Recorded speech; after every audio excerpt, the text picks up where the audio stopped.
2021, peranan pembangkang dan backbencher sebagai penimbang tara.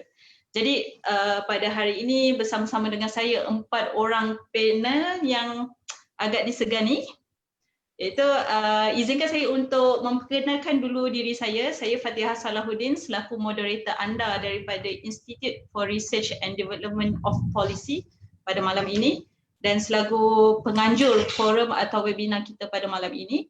Jadi bersama-sama dengan saya panel pertama kita iaitu Dr. Nur Haslinda Jamaluddin yang merupakan Assistant Professor di Universiti Islam Antarabangsa Malaysia di Fakulti Sains Politik.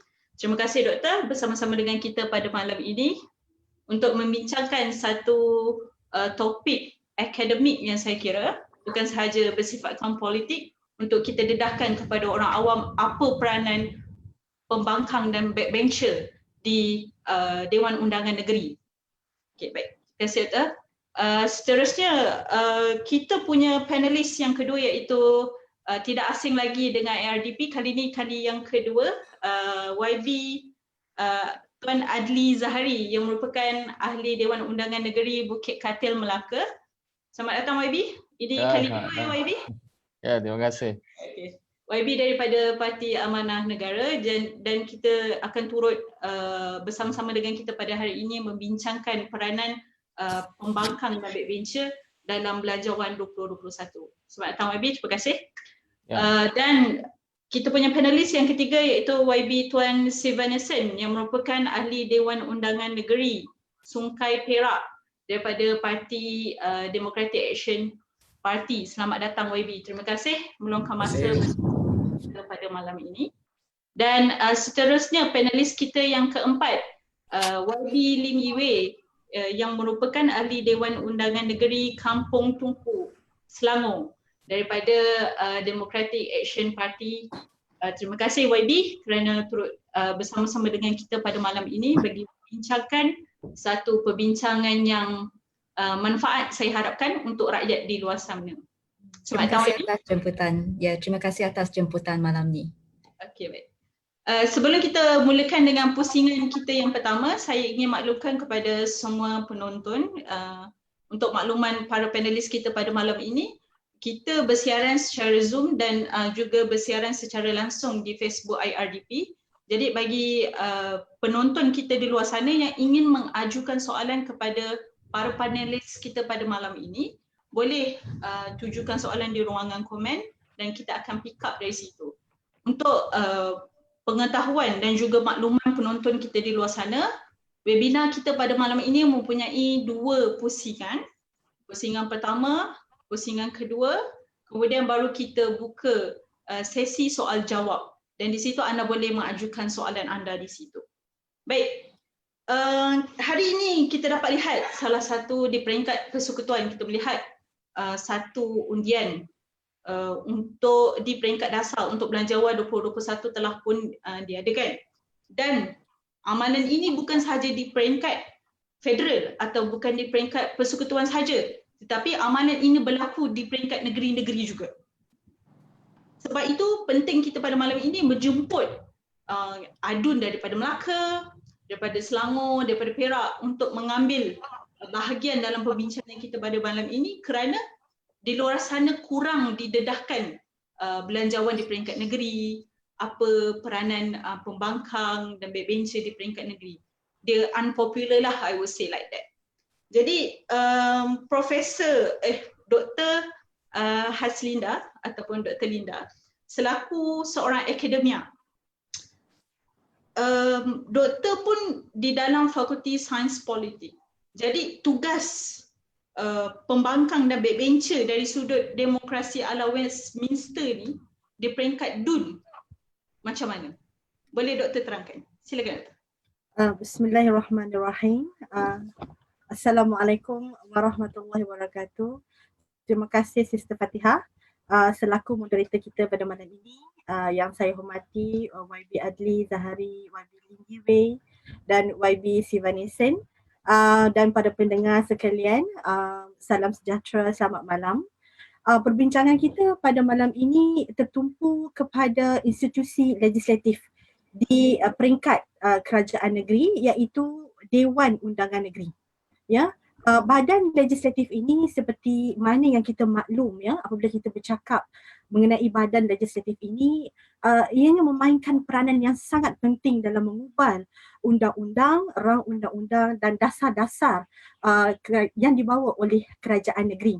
Jadi apabila kita menyentuh mengenai badan legislatif ini, salah satu aspek yang sering ditekankan ialah pemerkasaan proses legislatif di peringkat kerajaan negeri melalui sistem semak dan imbang yang efektif.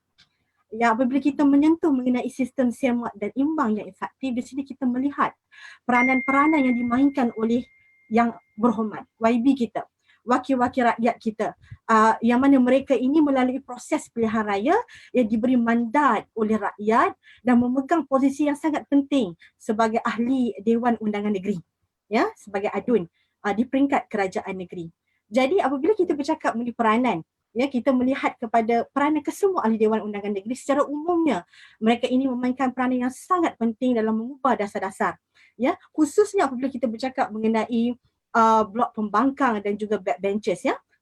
Jadi kesemua ahli Dewan Undangan Negeri memainkan peranan yang penting dalam mengubah dasar. Bila kita bercakap mengenai peranan yang dibawa oleh ahli Dewan Undangan Negeri, jadi kita di sini dapat rumuskan peranan utama yang dimainkan oleh ahli Dewan Undangan Negeri, khususnya blok pembangkang, yang mewakili blok pembangkang, yang mewakili blok kerajaan dan kumpulan backbenchers ini. Mereka ini memainkan peranan yang utama sebagai pengubah undang-undang. Menggubal undang-undang, meneliti, memperhalusi dasar-dasar yang dibawa oleh kerajaan negeri, yang dibawa oleh pihak kerajaan. Ini adalah tanggungjawab utama sebagai ahli Dewan Undangan Negeri. Jadi apabila mereka memainkan peranan sebagai penggubal undang-undang dan dasar-dasar negeri, maka kita mahu melihat, kita melihat kepada kemampuan wakil rakyat kita ini dalam mempengaruhi proses legislatif, dalam menterjemahkan kehendak rakyat ini dalam proses pembentukan dasar. Jadi mereka ini, adakah mereka mampu untuk mempengaruhi pengubalan, bagaimana mereka menjalankan tanggungjawab mereka sebagai wakil rakyat untuk memperhalusi, meneliti dasar-dasar yang dibawa oleh pihak kerajaan. Ini adalah peranan utama.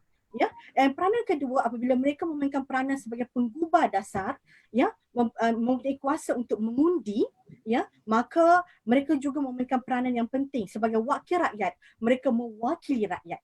Maka mereka bertanggungjawab untuk memenuhi kehendak dan aspirasi rakyat. Maka mereka juga memainkan peranan yang penting untuk menterjemahkan kehendak rakyat dalam bentuk dasar yang dibuat di dalam peringkat Dewan Undangan Negeri ini. Ini sangat penting. Dan peranan yang ketiga yang dapat kita lihat, apabila dasar-dasar yang dibawa, digubal dan diluluskan di peringkat Dewan Undangan Negeri ini, maka proses seterusnya adalah perlaksanaan. Dan tanggungjawab mereka ini continue. They have to oversee the policy implementation. Mereka harus memantau dan mengawasi pentadbiran kerajaan. Ini adalah satu tanggungjawab yang sangat penting. Bukan sahaja menggubal, mempunyai kuasa undi untuk meluluskan rang undang-undang dan mempengaruhi dasar-dasar yang dibuat, tetapi juga memantau pelaksanaan.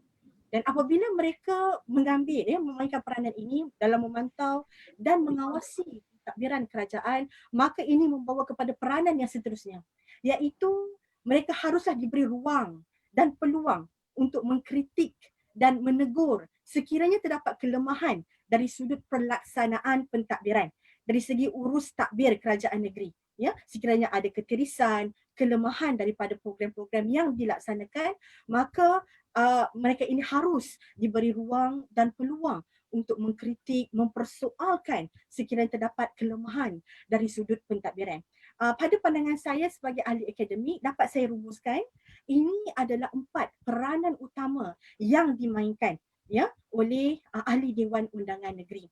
Jadi sekiranya mereka ya ahli Dewan Undangan Negeri, wakil-wakil rakyat dan YB kita ini ya dapat berdasarkan peranan yang telah saya sebutkan, jika mereka dapat membawa peranan ini dengan sebaik yang mungkin, maka ini dapat memantapkan ya sistem semak dan imbang di dalam proses legislatif. Ya, ini dapat memantapkan proses sistem semak dan imbang di dalam proses legislatif. Apabila kita dapat memantapkan sistem semak dan imbang ini melalui peranan yang dimainkan oleh pembangkang ya dalam memperhalusi, meneliti dasar-dasar yang dibentangkan, ya, makanya ia akan mengukuhkan aspek accountability dan ketulusan urus tadbir kerajaan negeri. Jadi keempat-empat peranan utama ini ya secara umumnya akan membawa kepada what we call this a good governance, ya, urus tadbir yang lebih baik ya melalui sistem semak imbang yang lebih efektif.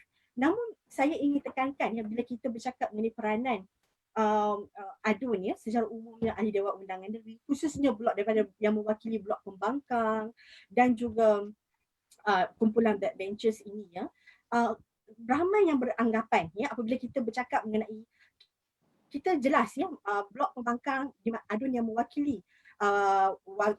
blok pembangkang ini selalu memainkan peranan yang lebih proaktif ya, di mana mereka selalu menggunakan peluang dan ruang yang diberikan untuk menanya soalan ya, both oral and written questions ya, mereka menggunakan opportunity yang diberikan dengan sebaik yang mungkin. Namun apabila kita melihat kepada peranan yang dimainkan oleh kumpulan backbenchers ya, ramai ya, saya tidak mengatakan benda situasi ini secara spesifik atau generalize the situations, it's just that ramai yang beranggapan bahawa apabila kita bercakap mengenai kumpulan backbenchers, peranan backbenchers dalam menggubal perundangan ini ya, mereka ini bersifat political subservience. Ini tanggapan orang ramai ya, bersikap political subservience ataupun dalam bahasa Melayu dia pak turut. Ya, pak turut. Ini sangat menarik sebenarnya.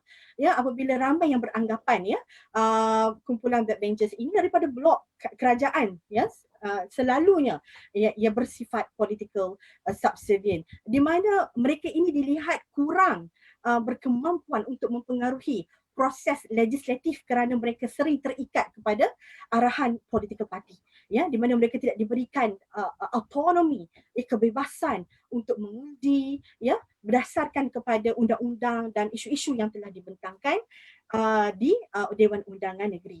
Namun pada pandangan saya persepsi ini ya, persepsi bahawa kumpulan backbenchers ini kurang berkemampuan sebagai pak turut ini dapat ditolak sekiranya ahli Dewan Undangan Negeri secara umumnya ia dapat memahami dengan lebih baik peranan mereka sebagai wakil rakyat. Jika mereka dapat memahami peranan mereka yang lebih baik, maka mereka dapat menggunakan peluang yang diberikan untuk mengubah dasar-dasar di peringkat kerajaan negeri dan memenuhi kehendak dan aspirasi rakyat secara umumnya. Itu saja Sister Fatihah, komen saya mengenai peranan yang dimainkan oleh wakil-wakil rakyat sebagai ahli Dewan Undangan Negeri. Terima kasih Doktor. Satu penjelasan yang cukup baik saya ingat kerana dalam penerangan doktor tadi, doktor ada tekankan bahawa sebenarnya sebagai seorang pembangkang ni kerja dia bukan hanya membangkang tetapi memainkan peranan semak imbang dari segi bagaimana kita mengawasi polisi kerajaan dari semasa ke semasa, mengkritik, memberi pandangan, membawa suara rakyat dan sebagainya. Dan di mana image backbencher juga orang kata associated with pak turut itu sebenarnya telah lama rakyat lihat begitulah fungsi backbencher. Sebenarnya mereka ni boleh memainkan peranan yang cukup besar sebagai seorang backbencher di Dewan Undangan Negeri maupun di Parlimen. Jadi saya akan mengajukan soalan seterusnya kepada YB Siva, di mana YB Siva dulu sebelum langkah Sheraton adalah seorang YB yang memegang portfolio Exco Kesihatan, Hal Ehwal Pengguna, Masyarakat Sivil, Integrasi Nasional dan Sumber Manusia. Cukup panjang ni. Dia bukan panjang, amanah yang dipegang pun cukup besar kerana melibatkan banyak bahagian di bawah portfolio YB. Jadi YB selaku seorang exco antaranya masyarakat sivil yang disebutkan di sini, adakah semasa merangka perbelanjaan YB mengadakan satu engagement dengan masyarakat sivil bagi mengambil suara-suara daripada masyarakat sivil ini, pandangan-pandangan mereka untuk diletakkan dan dipertimbangkan di dalam belanjawan Perak pada 2020? Silakan YB. Okey, terima kasih Saudara Fatihah. Sebenarnya pada tahun 2018 saya dipilih kali kedua jadi Exco Kerajaan Negeri Perak. Kali pertama saya dipilih sebagai Exco adalah pada tahun 2008. Jadi saya dah jadi Adun Perak selama 12 tahun. Dan kebiasaan di peringkat apabila kita memegang kerajaan dan kita nak merancang untuk belanjawan yang akan dibentangkan, apa yang kebiasaan kita buat adalah pada awalnya kita akan membuat satu kajian dengan portfolio-portfolio yang ada pada kita, dan kita akan memberi satu cadangan kepada Yang Amat Menteri Besar berkaitan dengan program-program yang kita akan menjalankan. Seperti di kesihatan. Apabila saya memegang portfolio kesihatan, program-program untuk kesihatan. Dan ingin saya nyatakan di sini, sebelum saya ambil alih jawatan kesihatan, tidak ada peruntukan untuk Exco Kesihatan. Langsung tidak ada peruntukan. Maka adalah mustahil untuk menjalankan program-program dengan civil society yang seperti yang dimaksudkan oleh saudari. Jadi saya mencadangkan kepada kerajaan negeri, setiap portfolio yang kita diberi harus diberi dengan harus memperuntukkan sejumlah wang untuk menjalankan aktiviti-aktiviti. Dan jawapan biasa yang kita dapat adalah untuk sumber manusia adalah tanggungjawab pusat. Untuk Exco Kesihatan, Kementerian Kesihatan, pusat. Jadi semua adalah pusat. Jadi di peringkat negeri sebenarnya sebelum tahun 2018 tidak ada peruntukan langsung di bawah Barisan Nasional. Apabila kita ambil alih di bawah Pakatan Harapan, kami memastikan bahawa setiap Exco, setiap portfolio memperuntukkan sejumlah wang yang boleh kita berurusan dengan orang awam. Jadi itu yang saya buat semasa saya jadi Exco. Mulai daripada tahun 2018.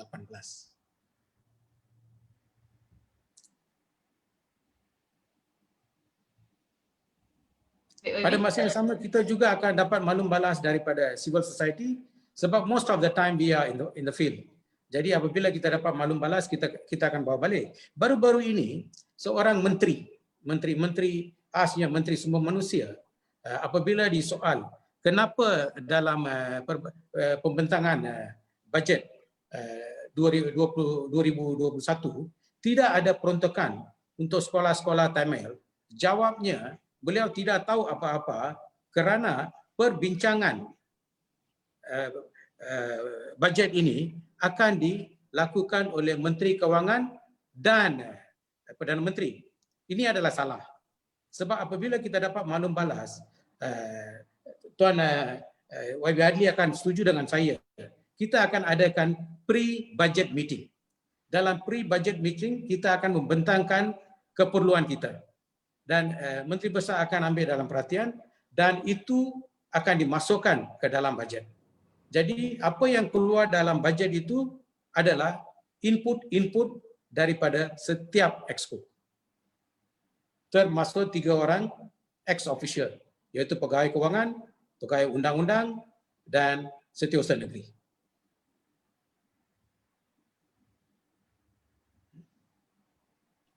Okay, baik YB. YB ada komen lagi?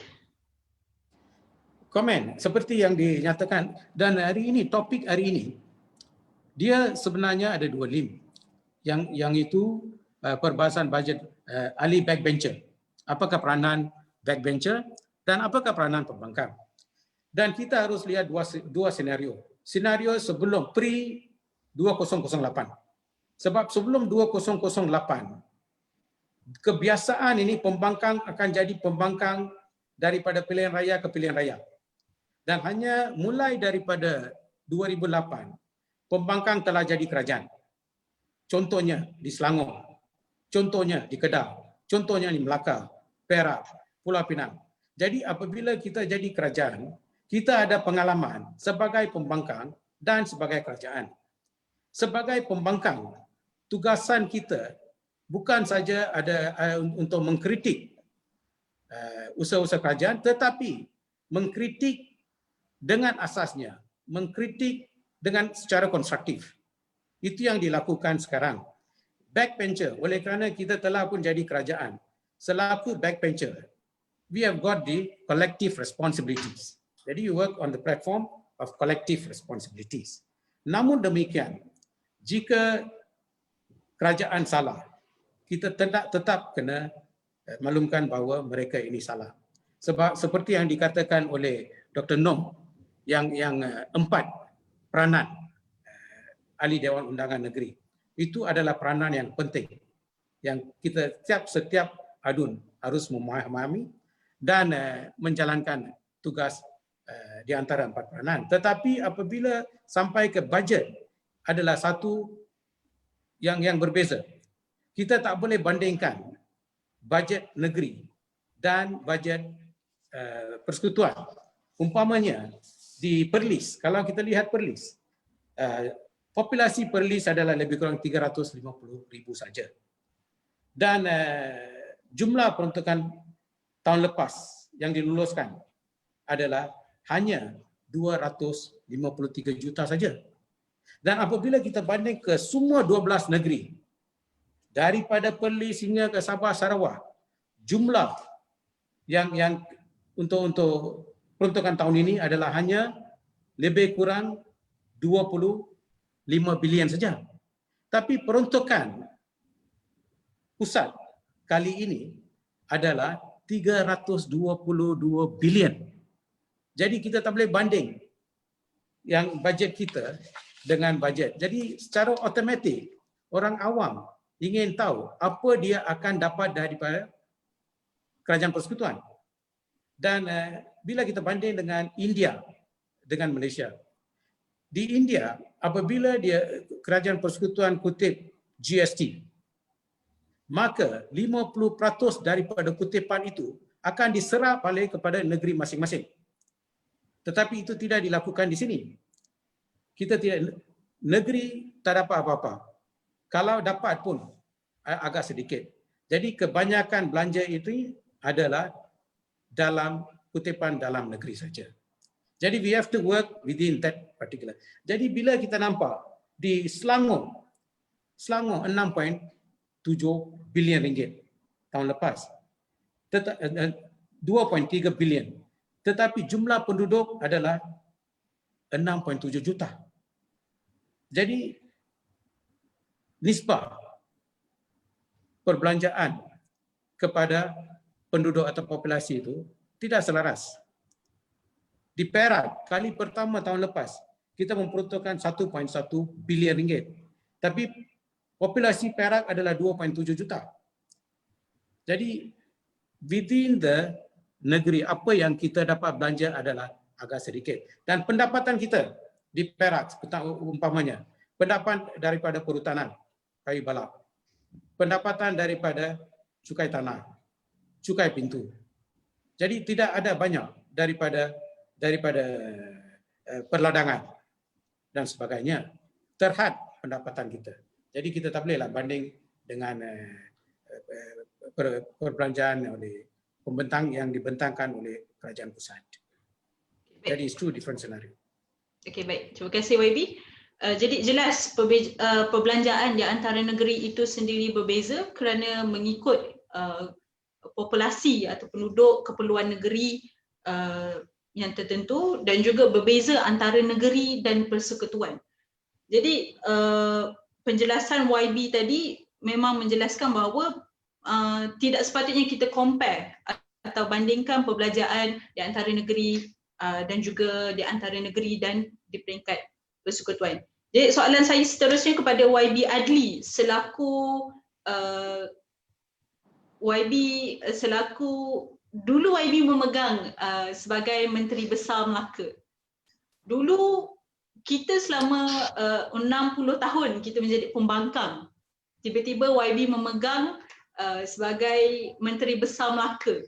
Apa cabaran YB ketika menjadi Menteri Besar Melaka untuk merangkakan satu perbelanjaan bagi rakyat Melaka, bagi negeri Melaka agar tidak ada rakyat ataupun sektor ketinggalan dalam rangkaan perbelanjaan di negeri Melaka ketika YB menjadi Menteri Besar Melaka. Silakan YB. Terima kasih kita punya moderator dan juga semua ahli panel dan YB Siva dan juga Bilim dan juga doktor atas kita punya perbincangan. Cuma di Melaka ni dia punya istilah biasanya kita gunakan adalah Ketua Menteri Melaka. Jadi kalau saya melihat pengalaman kita di Melaka dan sebenarnya kita ada satu pengalaman yang cukup menarik dalam satu penggal kita menjadi kerajaan dan juga kita menjadi pembangkang. Jadi kalau kita lihat dalam tajuk ini bila kita melihat peranan kita, jadi kita pernah berperanan sebagai kerajaan dan kita juga pernah sekarang ini berperanan sebagai pembangkang. Jadi dan kalau kita lihat macam kita di Selangor pun kita ada peranan sebagai kerajaan dan juga peranan sebagai backbencher dan seumpamanya. Tadi kita dah tahu sebahagian daripada apa yang disebut oleh doktor tadi dan juga YB Siva. Tapi bila kita merangka keperluan negeri, kita tak nafikan bahawa kita mesti mempunyai asas-asas keutamaan kita. Kerana kita tahu bahawa di samping keperluan-keperluan di peringkat agensi-agensi kerajaan, kerana kita tahu belanjawan itu biasanya dirangka berdasarkan kepada keperluan-keperluan di peringkat agensi, kerana agensi itu dibina berdasarkan kepada keperluan-keperluan daripada perkhidmatan kita kepada rakyat itu sendiri dan juga kepada sekitaran kita. Jadi kita tahu bahawa setiap agensi-agensi kerajaan negeri itu ada tuntutannya di bawah esko-esko kita itu. Itu sebab kalau kita lihat di samping itu kita harus melihat juga dari segi keutamaan kepada rakyat itu sebenarnya apa kehendak rakyat. Macam kami di Melaka dulu bila kita mengambil alih kerajaan, sebenarnya sebelum kita ambil alih kerajaan itu kita sudah membuat banyak penilaian kepada apa sebenarnya isu yang selalu dibangkitkan oleh rakyat di negeri Melaka ni. Itu sebab kalau sebelum kita ambil alih kerajaan, satu kajian yang kita buat, isu yang paling popular sekali yang biasa semua orang akan menyebut adalah tentang isu kesesakan lalu lintas. Itu adalah isu paling prioriti lah. Kalau bila tanya orang kata Melaka ni jam lah. Jadi Melaka ni sesak. Jadi itu antara isu yang agak besar juga kerana dia menyebabkan banyak faktor ekonomi boleh terganggu dengan proses itu. Dan yang kedua adalah kalau kita lihat antara isu di Melaka ini yang kita selalu dibangkitkan oleh rakyat masa itu adalah isu-isu yang melibatkan perumahan. Walaupun kita tahu bahawa Melaka antara negeri yang kita lihat banyak pembangunan perumahan dan seumpamanya, tetapi keperluan perumahan di kalangan rakyat itu juga agak tinggi. Sebab itu kalau kita lihat bila kita gariskan semua isu dalam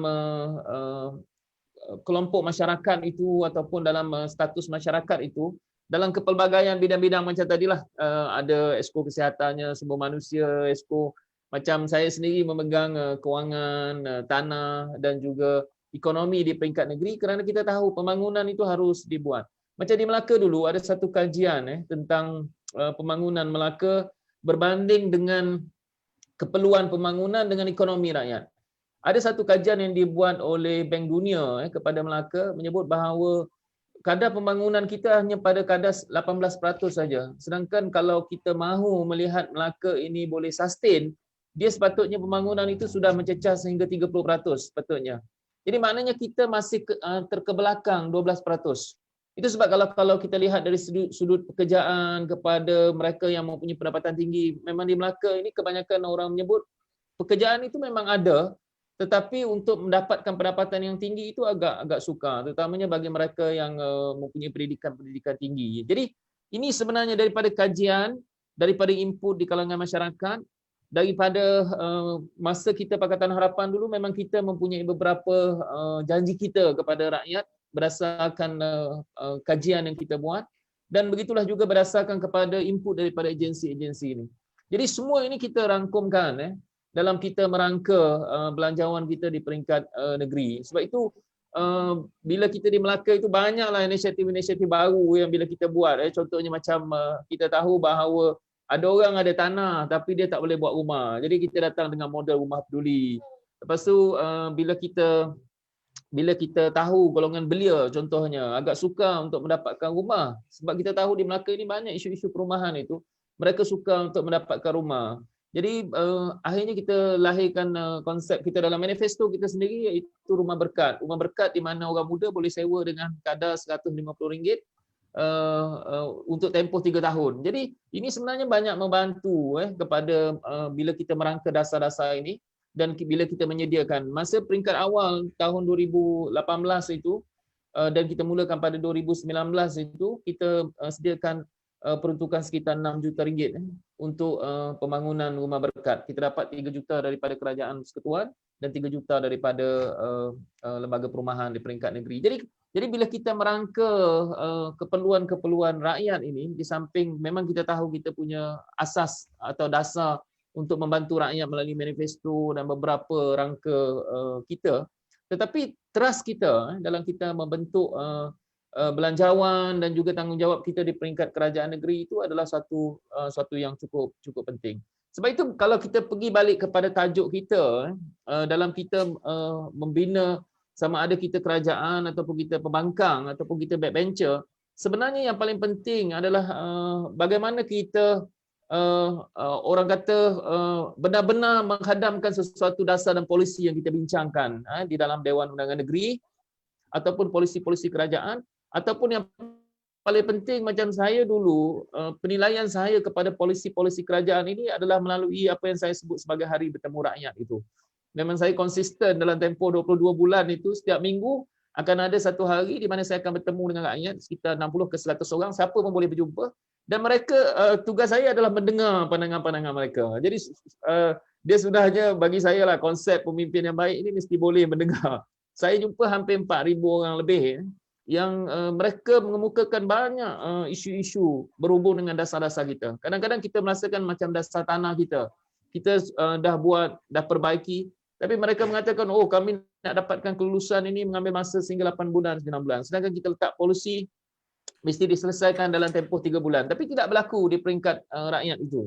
Ini jadi kita lihat apa kelemahan-kelemahan dan apa proses yang dibuat. Macam itu juga bila kita macam di peringkat Jabatan Kebajikan Masyarakat. Dulu kita tahu bahawa kelulusan sesuatu permohonan di peringkat Jabatan Kebajikan Masyarakat itu harus mendapat tanda tangan daripada Yang Berhormat kalau nak dapat, ataupun kena dapatkan tanda tangan daripada JKK dulu kan. Jadi kalau kita lihat di peringkat kita telah hapuskan semua birokrasi itu. Di mana mereka yang memohon bantuan daripada Jabatan Kebajikan Masyarakat, mereka terus saja kepada pegawai di peringkat Jabatan Kebajikan Masyarakat dan mereka boleh membuat penilaian sama ada mereka layak atau tidak. Jadi birokrasi ini semua sudah dibuang dan dia cukup menjimatkan masa. Dan kita juga dulu dalam aspek pembangunan, kita membuat beberapa polisi baru di mana kalau kita melihat kalau katakan ada pembangunan di suatu kawasan Dewan Undangan Negeri, ADUN itu hanya boleh memberikan laporan mereka dalam tempoh 14 hari. Jadi dia ada limit masa. 14 hari saja kalau mereka tidak memberikan laporan, kita kira projek itu akan diuruskan. Kerana kita tahu bahawa ada 13 agensi lain yang akan membuat penilaian, bukan sahaja kepada ADUN itu sendiri. Jadi kita bagi tempoh kepada ADUN itu 14 hari saja. Jadi kalau ADUN yang memang tugasan mereka agak besar juga untuk melakukan benda itu. Dan bila kita jadi pembangkang ini, antara benda yang jadi keutamaan kita adalah sema dan imbang yang kita lakukan adalah untuk memastikan bahawa apakah dasar dan polisi kerajaan itu sampai kepada rakyat. Kalau kita tengok macam di peringkat parlimen itu kan, kalau kita lihat kepada bakul makanan, kadang-kadang kerajaan memang menyediakan bakul makanan untuk rakyat. Tetapi kita di peringkat Dewan Undangan Negeri ini kita tahu kumpulan senarai kasih, mereka yang hilang pekerjaan. Jadi bila kita tanya di bawah ini, semua orang dia kata dia tak dapat. Jadi sudah barang pasti agihan itu tidak dilakukan dengan sempurna. Dan kita tahu bahawa kerajaan, pengalaman saya di peringkat negeri ini, antara cabaran terbesar kita di peringkat negeri ini adalah bagaimana kita berkongsi data kita dengan kerajaan di peringkat persekutuan. Ini antara isu agak besar juga.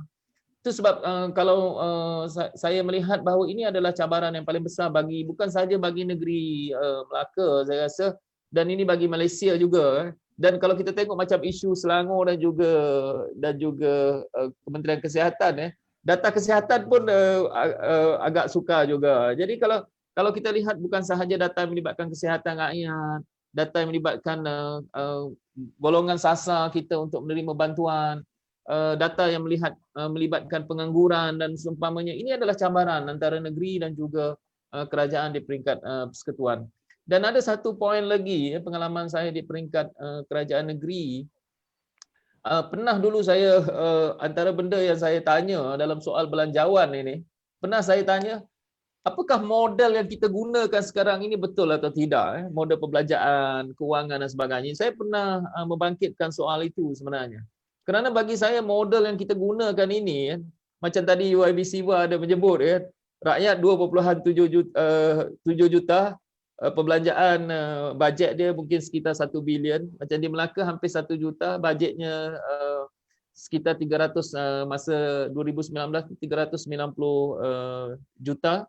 Jadi kalau kita lihat model yang kita gunakan ini dan peruntukan yang disediakan oleh kerajaan persekutuan itu juga harus diambil kira. Itu sebab saya rasa model kewangan negeri dan juga persekutuan itu harus, kalau ditanya kepada saya rasa harus dirombak secara keseluruhannya. Kerana bagi saya ambil satu contoh, Pakatan Harapan pernah membuat beberapa reform kepada model ini. Contohnya macam cukai pelancongan.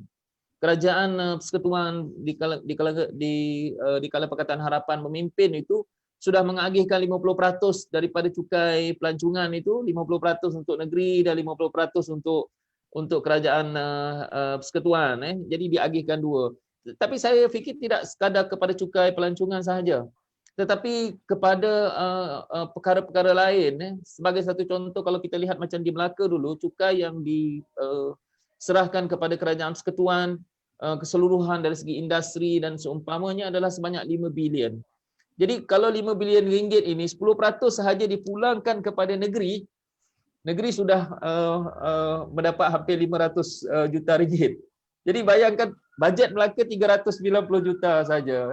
Jadi kalau ini dijadikan teras, kalau mungkin tidak 10%, tetapi harus dimulakan dengan cara itu. Barulah negeri ini boleh saya fikir di peringkat negeri itu belanjawannya dan juga peranannya boleh dipertingkatkan lagi. Dan saya rasa antara dasar-dasar penting juga kalau kita diberikan kuasa dan sebagainya. Dan saya rasa Pakatan Harapan juga pernah memulakan beberapa polisi baru peruntukan kepada wakil rakyat dan juga ahli-ahli parlimen. Saya rasa dasar ini harus kekal tanpa mengambil kira sama ada mereka itu pembangkang ataupun kerajaan. Dan saya rasa dasar ini mesti dibetulkan kembali. Walaupun macam kami dulu Pakatan Harapan di peringkat negeri, bila Pakatan Harapan memimpin itu, barulah kami mulakan peruntukan kepada wakil rakyat pembangkang dari segi peruntukan pusat khidmat dan sebagainya. Bila kami mulakan dasar itu, bila kita jadi pembangkang, kita pun dapat manfaat juga daripada dasar yang kita dulu kita buat. Jadi saya rasa ini harus dibetulkan. Dan saya rasa banyak punca politik dalam negara kita ini kerana kita tidak membetulkan dasar-dasar ini. Dan saya fikir ini antara aspek-aspek penting. Di samping kita lakukan semak dan imbang yang macam disebut tadi, saya fikir dalam Dewan Undangan Negeri, macam kami di Melaka ini memanglah kita, masa saya dulu kalau sidang yang melibatkan belanjawan ini 7 hari. Tapi sekarang ni belanjawan dengan alasan COVID ini hanya di Melaka hanya mengambil masa 3 hari saja. Jadi boleh bayangkan kita tidak membincangkan sesuatu isu itu secara lumat. Jadi sudah barang pasti kesan dia adalah akan memberi kesan kepada rakyat juga. Itu sebab kita boleh menjadi kritis dalam kes-kes tertentu, tetapi kritis tidak membawa maksud bahawa bila kita jadi pembangkang bukan membawa maksud kita membangkang semua. Tetapi kita harus membawa suara-suara rakyat itu, dan yang paling penting adalah dasar-dasar yang dibuat oleh kerajaan itu mesti akhirnya memberikan manfaat kepada rakyat dari segi agihannya. Ini adalah cabaran-cabaran kepada kita. Dan kalau kita tengok macam sekarang ni, antara isu yang besar juga adalah isu yang melibatkan dunia digital ini. Itu sebab kalau kita tengok orang muda, mungkin ada satu fakta kalau saya tengok ni, hampir 1.7 juta pelajar Malaysia ini tergolong dalam miskin digital disebut pelajar di kalangan pelajar, dan memang kita akui bukan kata pelajar, kadang-kadang yang cerdik pandai ini pun di peringkat universiti pun kadang-kadang mereka kurang berkemampuan dalam aspek digital ini. Jadi sebenarnya bagaimana kita nak memacu kumpulan ini? Bagaimana kita nak mendidik kumpulan ini? Dan kalau kita lihat macam saya rasa Pulau Pinang antara negeri yang kehadapan menyediakan tenaga pengajar bagi mendidik masyarakat terutamanya generasi muda ini supaya mereka mempunyai satu kemampuan dari segi aspek digital ini. Jadi itu sebab saya fikir bahawa bukan sekadar kita melakukan semak dan imbang, tetapi bagi saya pengetahuan kepada apa yang telah kita yang ada di hadapan kita itu adalah cukup penting. Di samping kita mengambil semua suara-suara rakyat itu, tetapi mencari solusi kepada masalah rakyat itu juga adalah penting dalam kita menyelesaikan masalah-masalah rakyat. Macam kita lihat hari ini, kita ada kalau mengikut datanya adalah 800,000 orang yang tidak ada pekerjaan. Dan kalau kita lihat dari segi Jabatan Perangkaan menganggarkan hampir 1.4 juta akan hilang pekerjaan ini. Jadi kita boleh membayangkan apa yang ada di hadapan kita, apakah solusi kepada masalah kita. Jadi ini bukan sahaja solusi jangka masa pendek, tetapi kita harus melihat juga solusi kepada jangka masa panjang. Jadi kadang-kadang rakyat itu sendiri mencari inisiatif mereka, dan kadang-kadang kerajaan selalu menyebut tentang kita harus bagi pancing kepada rakyat. Dia dalam keadaan COVID ini bukan sekadar boleh bagi pancing dah. Sebab rakyat nak mancing kat mana? Tempat kalau ada pancing, ikannya tak ada tempat nak mancing pun susah. Jadi bagaimana rakyat nak hidup? Jadi kita harus lihat bukan sahaja membagi pancing, tetapi mesti ada kolam untuk rakyat mendapatkan ikan. Jadi ini harus dilihat. Maknanya ada sektor di mana mereka boleh bekerja, mendapatkan pendapatan. Dan kalau kita lihat dalam beberapa sektor ini juga harus kita berikan keutamaan. Sebab itu bila kita menyebut tentang semak dan imbang itu, bukan sekadar kita melihat kepada keperluan itu, tetapi kita juga harus membincangkan dan membicarakan dan mengupas lumat semua isu-isu itu, kerana akhirnya apa yang kita buat itu apakah menatijahkan suatu kebaikan kepada rakyat. Itu saja saya rasa untuk sesi pertama dia. Baik, terima kasih YB. Jelas kita dapat satu pandangan daripada sudut kerajaan ketika YB menjadi Ketua Menteri di Melaka, di mana adalah penting untuk merangka satu belanjawan yang inklusif. Seorang Ketua Menteri atau seorang menteri itu kenalah mempunyai satu kemampuan untuk mendengar daripada pandangan daripada pelbagai pihak, dan dari sudut pembangkang pula adalah penting untuk kerajaan memperuntukkan untuk pembangkang juga, kerana mereka ini bukan orang asing, mereka ini adalah adun mewakili rakyat, di mana rakyat itu di bawah naungan negeri yang sama juga. Jadi saya ingin lanjutkan soalan ini kepada YB Lim Yi Wei yang merupakan seorang backbencher di Dewan Undangan Negeri Selangor. Jadi YB, seperti mana yang disebut oleh Dr. Nur Haslinda pada awal perbincangan kita pada hari ini, di mana imej backbencher itu sudah disinonimkan dengan pak turut, apa yang dibentangkan, disokong dan diturut begitu saja, seolah-olahnya nampak sebegitu pada pandangan awam. Jadi bagaimana YB seorang ahli backbencher memastikan suara-suara YB daripada backbencher ini didengari? Silakan YB. Okay, terima kasih. Pertama sekali saya ingin ucapkan tahniahlah kepada IRDP kerana menganjurkan forum dengan topik sebegini.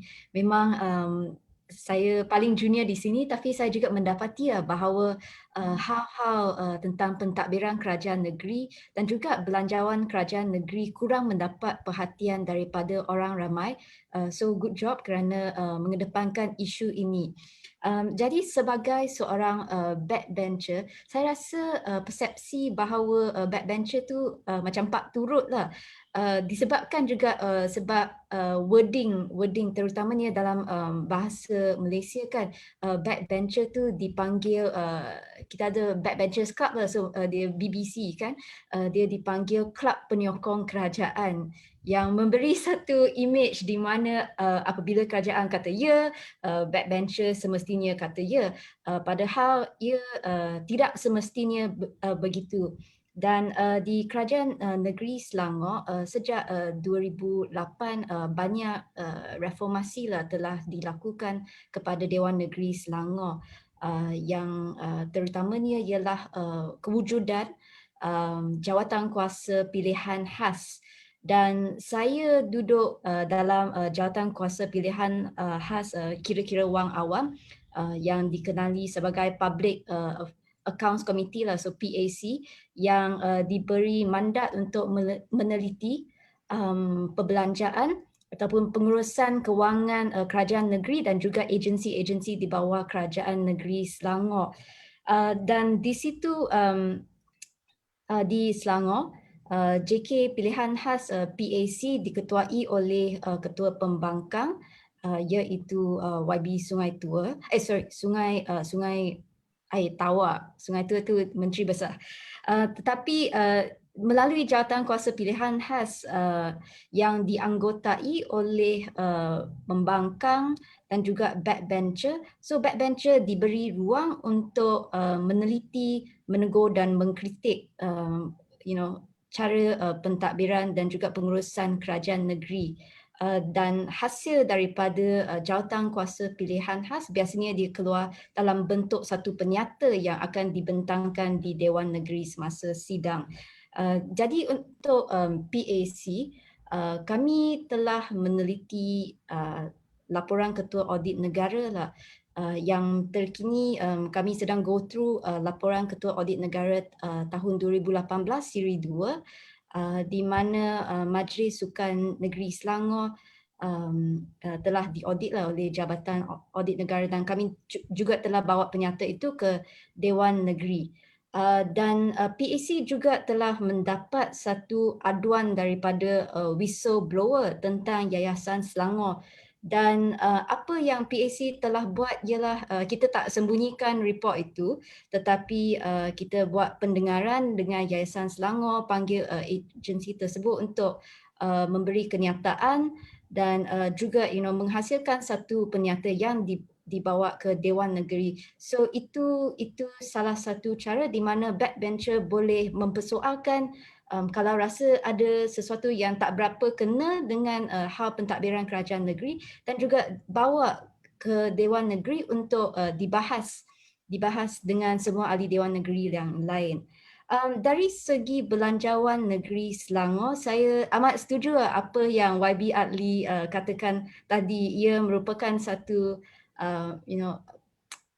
kita kena dengar apa keinginan rakyat, dan juga saya rasa kerajaan negeri kena menggunakan belanjawan sebagai satu cara untuk melakar macam roadmap untuk negeri. Jadi untuk kerajaan negeri Selangor, disebabkan pandemik COVID, kita membuat satu shift sedikit dari segi penyediaan belanjawan negeri, di mana pada tahun lepas memang ada banyak fokus terhadap memperkembangkan industri aerospace, tetapi kita lihat disebabkan pandemik COVID, nobody can really fly lah, bukan macam Air Asia.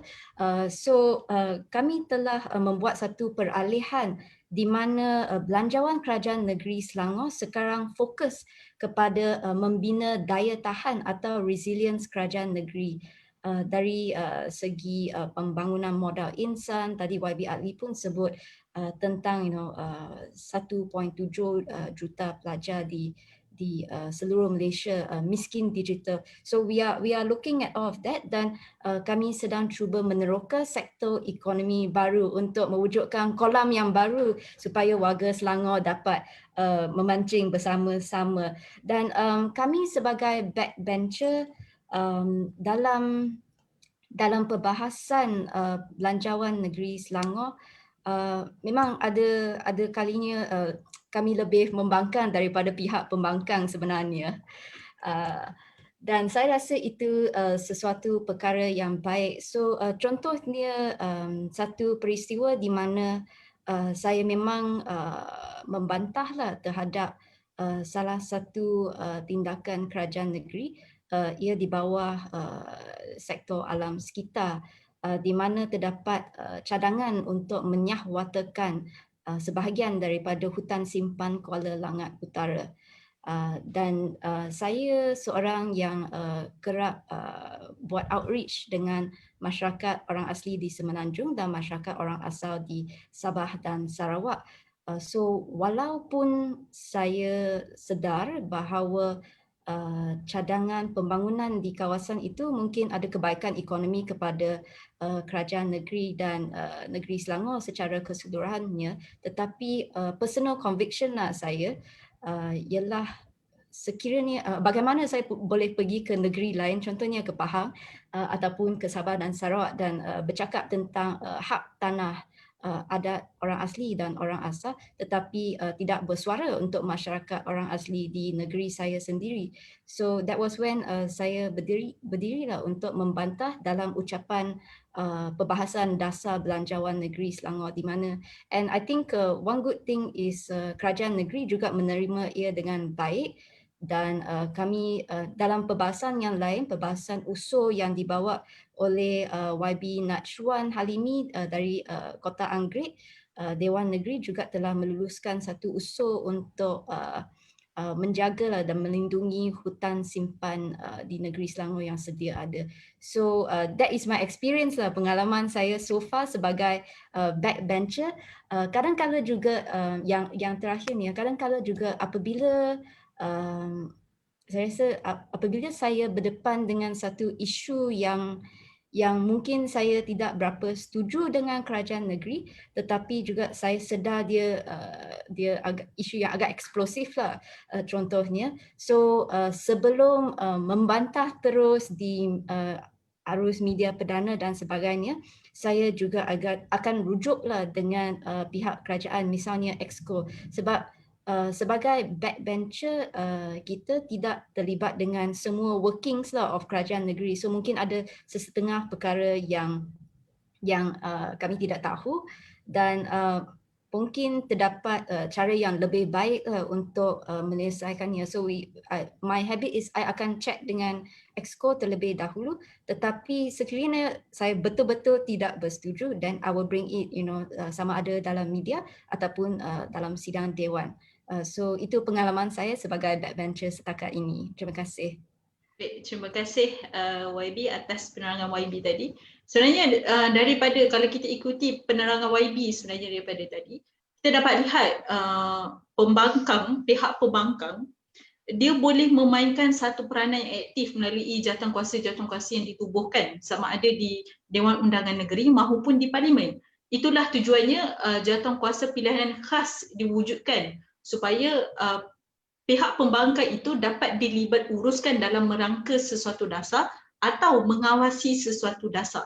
Jadi saya ingin mengajukan soalan kepada Dr. Nur Haslinda kerana sebagai seorang ahli akademik, macam mana kita nak mendidik masyarakat ini untuk melihat peranan pihak pembangkang ini lebih aktif di Dewan Undangan Negeri dan juga di peringkat persekutuan iaitu di Parlimen, dan seterusnya bagaimana kita ingin sebenarnya menukarkan istilah pembangkang itu kepada satu konotasi yang lebih positif supaya bila rakyat mendengar pembangkang itu tidaklah mereka membayangkan suara terjerit-jerit di dalam Dewan Undangan Negeri. Silakan Doktor.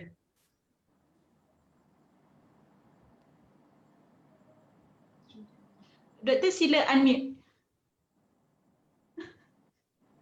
Okay. Soalan pertama tadi berkenaan dengan Sister Fatihah, boleh boleh ulang soalan yang diberikan kepada saya tadi? Bagaimana sebenarnya bagaimana kita ingin mendidik masyarakat untuk melihat pihak pembangkang ini memainkan satu peranan yang aktif di dalam merangka sesuatu polisi, dan juga bagaimana kita ingin mengubah istilah pembangkang itu menjadi satu konotasi yang lebih positif supaya rakyat dapat lihat pembangkang ini bukanlah menjerit-jerit sahaja di dalam dewan. Silakan Doktor. Okey, terima kasih Sister Fatihah. Jadi keperluan untuk mendidik masyarakat untuk melihat peranan pembangkang secara umumnya bila kita melihat kepada uh, peranan yang dimainkan di peringkat kerajaan negeri ketika perbahasan dibuat, ketika ram undang-undang dibahaskan, masalah yang saya lihat proses penggubalan ini tidak didedahkan kepada masyarakat. Di peringkat kerajaan pusat kita dapat lihat live session, kita ada live sessions, dan di sini kita dapat lihat bahawa bagaimana kita mahu mendidik rakyat. Peranan ini harus dimainkan oleh wakil rakyat itu sendiri. Peranan ini harus dimainkan oleh wakil rakyat itu sendiri ketika proses penggubalan dasar itu dijalankan, di mana tujuan utama pembentukan bajet ini adalah untuk memenuhi kehendak dan aspirasi rakyat. YB Sivanesan ada menyebut sebentar tadi ketika sesi pertama, yang mana selalunya dalam proses pengubalan rang undang-undang dan terutama dalam konteks belanjawan negeri ini, selalunya adun-adun wakil-wakil rakyat dan yang memegang ESCO akan diberi peluang dalam proses the first stage of pre-budget session untuk menyuarakan, untuk membentangkan permasalahan rakyat dan membentuk dasar-dasar berdasarkan kepada kehendak-kehendak rakyat ini. Jadi di sini bagi saya untuk mendidik masyarakat, peranan ini dimainkan oleh adun itu sendiri. Wakil rakyat itu sendiri, bagaimana mereka engage with public on the ground to educate them on the importance for them to participate dalam proses penggubalan dasar ini, di mana adun-adun wakil rakyat ini, dan bila kita melihat kepada proses penggubalan rang undang-undang atau dasar-dasar, mereka mendapat input bukan sahaja daripada civil society, NGO, dan some of them getting the input from the think tank group, but they have to engage directly with public at large. Jadi apabila ada engagement itu, maka mereka akan mendapat input dan secara tidak langsung masyarakat tahu bahawa suara mereka didengar, dan suara mereka didengar, dan dasar-dasar yang dibentuk oleh kerajaan negeri di dalam Dewan Undangan Negeri ini berdasarkan kepada keperluan dan tuntutan rakyat secara umumnya. Itu nombor satu. Yang kedua, bagaimana kita mahu merubah persepsi rakyat mengenai peranan yang dimainkan oleh pembangkang. Bagi saya pembangkang memainkan peranan yang sangat penting, terutamanya dalam usaha kita untuk memantapkan sistem semak dan imbang. Tetapi saya tidak melihat peranan pembangkang dari aspek yang negatif, dari sudut yang negatif. Di mana bagi saya kewujudan pembangkang ini, wakil rakyat daripada blok pembangkang ini sangat penting, di mana mereka memainkan peranan dalam meneliti dan mempersoal, memperkritik kerajaan. Seperti mana yang disebutkan oleh YB Adli dan juga YB Sivanesan, mengkritik bukan bermaksud tidak menyokong. Mereka memperhalusi dasar-dasar yang dibawa. Dalam konteks belanjawan negeri ini sangat perlu. Di mana bila kita melihat kepada peranan adun daripada blok pembangkang dan kumpulan backbencher secara umum, kita dapati dalam konteks belanjawan negeri ini, dalam pembentukan rang undang-undang perbekalan, satu aspek yang perlu ditekankan di sini, adakah wakil rakyat ini diberi ruang dan peluang yang mencukupi untuk membincangkan dan memperhalusi intipati belanjawan negeri itu sendiri. Itu perkara pertama. Persoalan yang kita dapat lihat peranan pembangkang ini dalam pembentukan belanjawan negeri, persoalan yang saya ingin ketengahkan adalah yang pertama, adakah mereka diberikan peluang dan ruang masa yang mencukupi untuk memperhalusi dan meneliti intipati belanjawan. Itu nombor satu. Sekiranya masa, ruang dan peluang itu diberikan, maka mereka dapat memainkan peranan yang lebih efektif. Itu pada pandangan saya sebagai ahli akademik. Yang kedua, persoalan yang kedua yang ingin saya ketengahkan, sekiranya masa dan ruang dan peluang itu diberikan, adakah ya peluang ini akan digunakan sebaik yang mungkin oleh pihak pembangkang dan juga kumpulan backbenchers ini dalam memperhalusi belanjawan di peringkat negeri.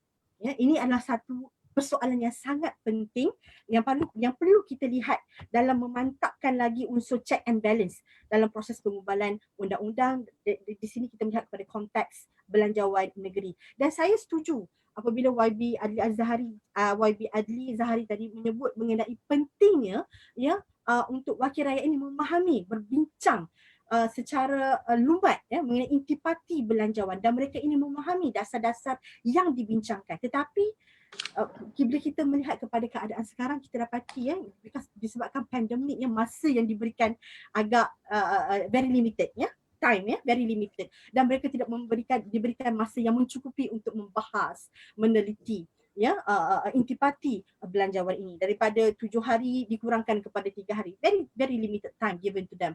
So ini adalah salah satu constraint dalam proses pengubalan rang undang-undang perbekalan. Dan apabila kita melihat peranan yang dimainkan oleh pihak pembangkang ini, dan kita dapati ya, bagi saya untuk mengubah persepsi rakyat kepada peranan yang dimainkan pembangkang, mereka haruslah memahami dengan lebih memahami dan ketika proses pengubalan ataupun usul-usul ini dibincangkan, para adun daripada pihak pembangkang ini haruslah menekankan bukan sahaja aspek peruntukan belanjawan. Ya, ada 3 aspek utama yang harus ditekankan. Ya, jadi apabila rakyat lihat wakil rakyat ini very inclusive, very holistic dari segi perbincangan itu, maka persepsi itu akan berubah. Di sini saya ingin menyatakan apa yang perlu ditekankan oleh pihak pembangkang ya ataupun kumpulan backbenchers ini ketika meneliti dan memperhalusi peranan yang dimainkan ya, supaya apabila rakyat melihat peranan yang dimainkan itu, persepsi terhadap pembangkang itu akan berubah menjadi lebih positif. Ya, nombor 1 adalah apabila mereka membincangkan, diberi peluang untuk membincang intipati belanjawan negeri ya, perkara utama, perkara asas yang perlu dibincangkan adalah ada 3 perkara utama yang sini saya tekankan. Pertama adalah input ya, kedua adalah proses, dan ketiga adalah policy outcome ataupun hasil dasar itu sendiri. Di mana apabila kemampuan pihak pembangkang ini untuk memperhalusi intipati belanjawan dengan melihat kepada 3 aspek ini, ya, pertama adalah input. Input ini bukan sekadar number, not just about resource allocation, bukan sekadar peruntukan yang diberikan oleh kerajaan untuk program-program, tetapi input ini juga melihat kepada jenis-jenis program yang dicadangkan. Ya, ini harus diperhalusi oleh ahli Dewan Undangan Negeri. Khususnya, ya, kita melihat kepada pihak pembangkang dan kumpulan backbenchers. Input pertama, mereka harus membincangkan mengenai jumlah peruntukan. Itu nombor 1. Kedua, apakah jenis-jenis program yang akan dilaksanakan, yang dicadangkan. Ya, dan mereka memainkan peranan yang penting dalam memastikan program dan input, memastikan peruntukan yang diberikan adalah optimal, ya, optimal dalam merencanakan pembangunan negeri, nombor 1, dan memenuhi kehendak rakyat. Yang mana sifat belanjawan negeri dalam konteks sekarang ini, ya, disebabkan pandemik dan COVID-19, haruslah bersifat empathy dan inklusif, di mana tiada rakyat yang terpinggir dan tercicir. Itu input. Input yang pertama yang harus ditekankan adalah bukan sahaja number ataupun resource allocation, tetapi jenis program yang akan dilaksanakan berdasarkan dasar yang dicadangkan oleh pihak kerajaan. Yang kedua, apa yang harus diperhalusi, ya, apa yang harus diperhalusi oleh pihak pembangkang adalah dari segi proses itu sendiri. Okey, proses ini melihat kepada siapa yang terlibat. Ya, apabila rang undang-undang perbekalan ini diperhalusi dan diteliti, ini adalah perkara kedua yang harus ditekankan, iaitu siapa yang akan terlibat dan agensi kerajaan manakah yang akan terlibat dan bagaimana policy coordination between government agency. Ini adalah itu yang disebut oleh YB Adli. Ya, how the in-depth discussion yang sepatutnya, dan adakah adun-adun ini memahami dengan lebih jelas apa yang dibincangkan. Apabila kita melihat kepada mereka harus memahami intipati belanjawan yang dibincangkan, maka proses itu harus diteliti. Agensi manakah yang terlibat? Bagaimana policy coordination between government agency? Jangka masa pelaksanaan program-program yang dicadangkan. Ini harus dipersoalkan, diperhalusi ketika rang undang-undang perbekalan ini dibentang oleh pihak kerajaan. Nah, yang kedua, aspek ketiga yang harus ditekankan oleh pihak pembangkang adalah hasil dasar atau policy outcome. Yang mana kita melihat kepada jangka masa panjang apakah implikasi polisi ataupun dasar-dasar yang dibawa yang dicadangkan oleh kerajaan negeri. Di mana implikasi ini kita melihat kepada jangka masa panjang. Dan kita sebagai pihak pembangkang ataupun adun secara umumnya harus memastikan segala program-program yang dilaksanakan di dalam belanjawan negeri ini memberi implikasi yang positif kepada semua pihak. Tidak harus berat sebelah tetapi kepada semua pihak. Okey, dan yang penting sekali kepada memberi impak yang positif kepada rakyat, khususnya kepada your own constituency area, because you represent your constituents. Right? So sebagai wakil rakyat itu adalah agenda utama. Jadi implikasi jangka masa panjang ini harus dipersoalkan apa yang ingin dicapai melalui pelaksanaan, melalui peruntukan yang dicadangkan oleh kerajaan negeri. Ini sangat penting. Jadi apabila pihak pembangkang terlibat dalam perbincangan belanjawan ini dan mereka harus menekankan ketiga-tiga aspek ini.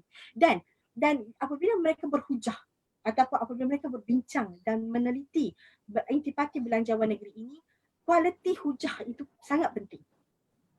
Debat itu, hujah yang dibawa itu sangat penting dari segi kualitinya. Kita tidak mahu bercakap mengenai kuantiti, kita mahu cakap mengenai kualiti hujah yang dibawa. Jadi input yang dibawa oleh pihak pembangkang khususnya ataupun kumpulan backbenchers khususnya ini sangat penting. Mereka harus memilih hujah yang baik, hujah yang kualiti. Apa maksud hujah yang berkualiti? Bermaksud input yang diberikan, mereka mempunyai maklumat yang mencukupi untuk membahaskan rang undang-undang perbekalan ini. Maklumat yang bagaimana mahu mendapatkan maklumat yang mencukupi? Engagement with think tank group. Engagement with civil society. Berbalik kepada soalan Sister Fatihah tadi kepada YB Sivanesan, kepentingan bagaimana adun harus bekerjasama, dan melalui kerjasama engagement ini maka mereka akan mendapat input-input maklumat-maklumat yang penting yang boleh digunakan pakai untuk menambah baik intipati belanjawan negeri ini. Itu yang sangat penting. Jadi apabila dasar-dasar ini ada hujah-hujah yang dibuat ini oleh wakil-wakil rakyat, hujah-hujah ini disokong oleh kajian-kajian empirical. So this is very very important. So you refer to reliability, the information that you get. It's very reliable. This is very very important ketika membawa hujah-hujah di Dewan Undangan Negeri. Kualiti debat itu sendiri harus disokong dengan kajian-kajian yang lebih empirical, dan oleh itu perlu bukan sahaja pihak pembangkang tetapi adun secara umumnya untuk bekerjasama, berkolaborasi, ada engagement dengan what we call this think tank group or civil society. Itu salah satu perkara yang sangat penting. Dan di sini saya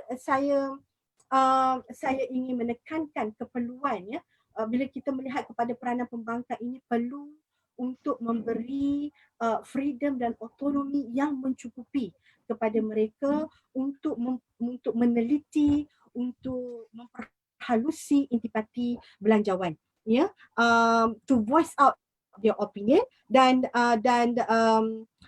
memenuhi kepentingan rakyat melalui pembentukan dasar yang dicadangkan oleh kerajaan negeri. Baik, terima kasih Doktor atas penerangan yang cukup komprehensif sebentar tadi. Di mana antara kenapa kurang kesedaran masyarakat tentang peranan pihak pembangkang adalah kerana kurangnya dedahan di media sosial seperti yang disebutkan oleh doktor sebentar tadi, di mana sidang DUN, kalau di peringkat parlimen tu kita dapat lihat live stream dan sebagainya, tetapi di sidang DUN kita merely tak dapat lihat pun di mana dimainkan live stream ini. Jadi kita ada buat sedikit kajian, kita cuba cari website DUN Perak tetapi tidak ada. Dan kita nak cari handset DUN Perak pun tidak dapat. Jadi bagaimana YB Siva selaku YB di Perak, bagaimana rakyat seperti contoh local think tank seperti kami ingin mencari data handset atau penyata rasmi bagi perbahasan, contohnya sekarang perbahasan belanjawan yang mungkin belum berlaku tetapi akan berlaku nanti. Bagaimana kami ingin mencari data-data sebegini sedangkan tidak didedahkan. Sekiranya ada platform pun tidak diberi tahu di mana platformnya. Silakan komen. Secara ringkas, kekesanan ini adalah terjatuh terhadap Menteri Besar. Dan kita ada seorang Menteri Besar yang agak canggih lah. Susah nak faham dia. Saya pernah kerja dengan dia selama 22 bulan. Jadi susah sangat memahami beliau. Dan kita telah sentiasa membangkitkan isu ini di peringkat Dewan Undangan Negeri. Tetapi kita tidak pernah dapat satu jawapan yang munasabah. Dan hari ini saya dapat panggilan daripada wartawan. Wartawan tidak dibenarkan untuk meliputi belanjawan negeri yang akan dibentangkan pada 4 hari bulan ini. Jadi bila wartawan tidak dibenarkan untuk membuat coverage, macam manakah berita ini akan sampai kepada the man on the street? Seperti yang dikatakan oleh Dr. Noh berkaitan dengan live streaming dan sebagainya.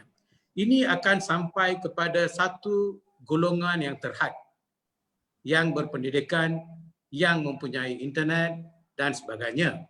Tetapi kepada orang-orang kampung, bagaimana mereka nak tahu apa sedang berlaku?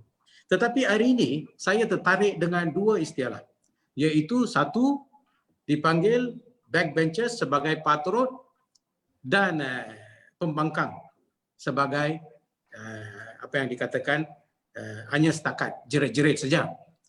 Tetapi kita tidak ada option lain melainkan menjerit. Sebab apabila kita hendak rintihan rakyat didengar oleh kerajaan dan kita tidak didapat peluang untuk membangkitkan isu-isu berkaitan dengan rakyat, masalah-masalah rakyat. Jadi kita kadang-kadang terpaksa jerit. Dan contohnya di Perak, perbelanjaan pada tahun lepas 1.1 bilion ringgit diperuntukkan.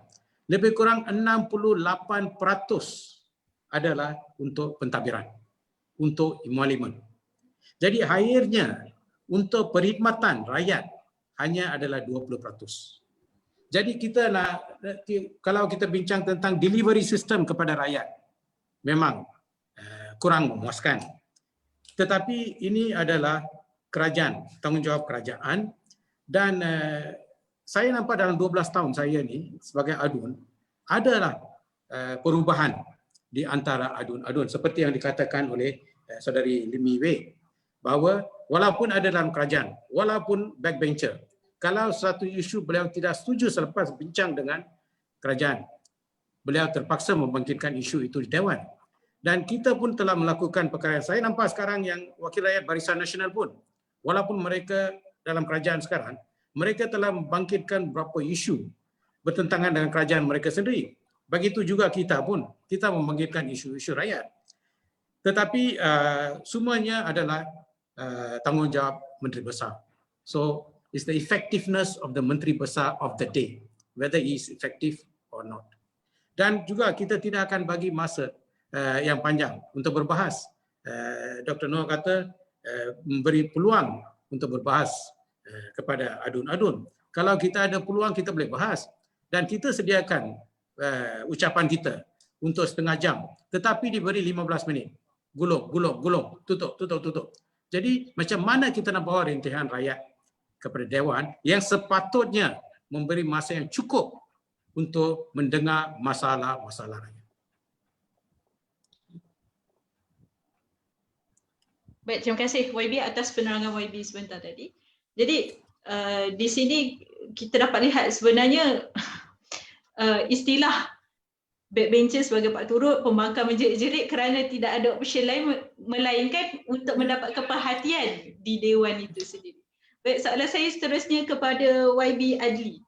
Jadi kita ada semak juga di Melaka, tidak ada spesifik website untuk DUN Melaka. Jadi kita nak lihat, kita nak cari handset atau penyata rasmi itu agak susah, dan rakyat nak buat research pun agak susah di situ. Jadi satu, saya tanya apa komen YB, dan kedua, dulu YB sebagai ketua menteri, sekarang YB sebagai pihak pembangkang. Jadi adakah YB setakat hari ini YB selaku pihak pembangkang dilibat uruskan dalam pre-council budget meeting? Silakan YB. Kalau kita lihat, memanglah kita sebut dokumen-dokumen yang melibatkan Dewan Undangan Negeri ini memang kalau kita lihat masa kita di Pakatan Harapan itu bukanlah satu benda yang mudah untuk kita memulakan sesuatu yang baru. Saya ambil satu contoh, macam kita nak mulakan live saja kita punya sidang DUN, PH saja yang memulakan live sidang DUN di peringkat negeri. Kalau dulu kita agak terhad. Macam kalau kita tengok di Perak ni dah kembali balik. Orang kata zaman jahiliah ni lah.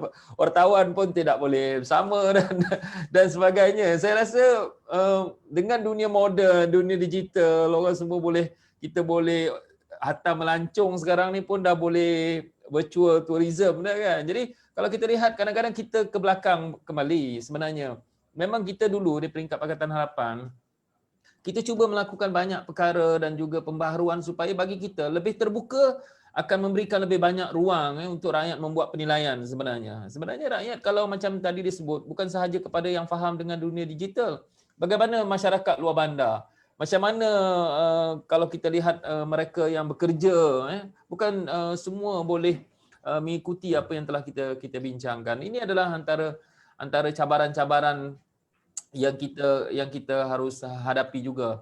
Tapi bila kita jadi pembangkang ini, macam saya sebut tadi, mungkin saya nak komen sedikit lah. Memanglah istilah pembangkang itu, dia kadang-kadang bila kita sebut tentang isu ini, kadang-kadang kalau kita tidak menjerit, tidak bersuara, jadi di mana sebenarnya suara itu? Kadang-kadang bila kita tengok kalau melibatkan nyawa, kalau kita tengok macam isu-isu sekarang ini, orang hilang pekerjaan, stres sebagai satu contoh. Kadar bunuh diri ni dulu 80 orang secara purata, sekarang ni dah pergi sehingga 260 orang. Jadi kalau kita lihat dan kalau kita lihat betapa sukarnya rakyat pada hari ini, kalau kita tengok dari sudut hilang pekerjaan ini, lepas tu ada tanggungan hutang. Saya fikir ini adalah dalam konteks agama pun, ini adalah antara benda-benda teras paling besar tau. Orang ada hutang tetapi tak ada pekerjaan. Isunya bukan malah nak kerja pun tak ada. Dan dibuang kerja. Jadi kalau kita lihat betapa sukarnya untuk menghadapi suasana ini, kalau tidak dibantu oleh kerajaan, tak diselesaikan oleh kerajaan, tak diringankan oleh kerajaan. Jadi bagaimana kita nak bersuara bila berdepan dengan masyarakat? Dan kalau kita lihat macam walaupun kita di DUN, itu sebab bagi saya macam saya biasanya bila dulu dah kita jadi kerajaan, sekarang ini kita jadi pembangkang, tetapi ada satu yang kita harus ingat, tak kira kita kerajaan atau kita pembangkang, ada satu istilah yang tetap sama, iaitu wakil rakyat. Wakil rakyat atau ahli parlimen. Jadi bagi saya, bila saya jadi pembangkang, benda yang paling utama adalah saya cuba melaksanakan tugas sebagai seorang wakil rakyat. Walaupun peruntukan itu terhad, tidak sama seperti mana peruntukan dalam kerajaan. Dan kalau saya fikir dulu-dulu wakil rakyat yang dulu pembangkang lebih sukar, langsung tidak ada peruntukan. Jadi sekarang ni adalah peruntukan untuk pusat khidmat, walaupun kecil macam di Melaka itu, tetapi bagi saya tugas sebagai wakil rakyat adalah bagaimana menghubungkan apa yang disebut tadi, yang doktor sebut tadi tentang polisi-polisi kerajaan negeri. Kita tak nafikan kerajaan ada jenteranya, ada Jabatan Kebajikan Masyarakat, kementerian kalau kita tengok ada berpuluh kementerian. Setiap kementerian ada programnya untuk rakyat. Dan saya fikir di dalam DUN itu sendiri, memang semua rakyat akan berkait dengan kementerian itu. Jadi bagaimana kita boleh menjadi penghubung antara peranan di peringkat kementerian. Sebab kelebihan kita adalah kita pernah jadi kerajaan. Jadi bila kita pernah jadi kerajaan, kita tahu bahawa di setiap segmen kementerian itu mempunyai peranannya kepada masyarakat. Apakah masyarakat dapat dihubungkan? Dan dalam istilah kerajaan selalu disebutkan sistem penyampaian ini. Dan saya fikir Malaysia menghadapi masalah ini antara masalah-masalah utama kita sebenarnya. Daripada dulu disebut sehingga sekarang, kalau kita tengok orang yang susah dalam negara kita ini, selalu saya peringatkan masa saya memimpin dulu, saya kata masyarakat miskin ini berubah setiap masa. Dia bukan dikira dari segi tahun, bukan dikira dari segi bulan, tetapi bukan dikira dari segi hari, tetapi setiap saat itu masyarakat akan berubah. Ada yang daripada miskin menjadi keluar daripada B40 menjadi M40, ada yang M40 menjadi B40 dalam masa yang singkat, ada yang T20 menjadi B40. Jadi maknanya data kita ini sepatutnya berubah setiap masa. Dan bagaimana kita menyusun ini semua? Itu sebab kalau kita lihat banyak juga lagi di kalangan rakyat itu yang tertinggal. Yang mereka itu terabai dan seumpamanya. Sama ada dalam sektor kebajikan, sektor pendidikan maupun dari segi keselamatan itu sendiri. Jadi ini antara aspek-aspek penting yang saya fikir bila kita jadi pembangkang, peranan kita sebagai wakil rakyat itu harus kita berikan keutamaan juga. Jadi tidaklah kita dilihat sebagai membangkang, tetapi bagi saya sistem penyampaian itu bagaimana menghubungkan peranan agensi-agensi kerajaan dengan rakyat itu sendiri. Itu saya rasa boleh diberikan keutamaan. Baik, terima kasih YB. Saya akan teruskan dengan YB Lim Yiwei. Saya ingin berbalik semula kepada poin yang diberikan oleh Dr. Nur Haslinda sebentar tadi berkaitan dengan kualiti perbahasan. Ini adalah amat penting untuk ahli Dewan Undangan Negeri ataupun YB. Jadi saya mengambil senario di Selangor. Selangor sebenarnya sudah beberapa penggal Pakatan Rakyat mengemudi negeri Selangor dan sekarang Pakatan Harapan. Dan adakah pada pandangan YB, adakah ini masanya yang paling sesuai untuk kerajaan negeri memulakan untuk memperuntukkan seorang ahli penyelidik bagi seorang YB supaya dapat meningkatkan kualiti perbahasan dan dapat menolong YB untuk mengkaji juga, mempericikan butiran-butiran belanjawan. Silakan YB. Itu satu soalan yang baik dan sekiranya kerajaan negeri ada resources yang cukup, saya rasa itu memang satu cadangan yang baik. Saya bercakap bagi pihak saya sendiri. So di bawah kerajaan negeri kami diperuntukkan 4 kerani kawasan, tetapi itu lebih menjurus kepada menguruskan skim-skim kebajikan kerajaan negeri Selangor, mereka go on the ground dan sebagainya. Jadi bagi diri saya, kebanyakan kerja penyelidikan dilakukan oleh saya sendiri ataupun pembantu khas ataupun lihat pada masanya intern.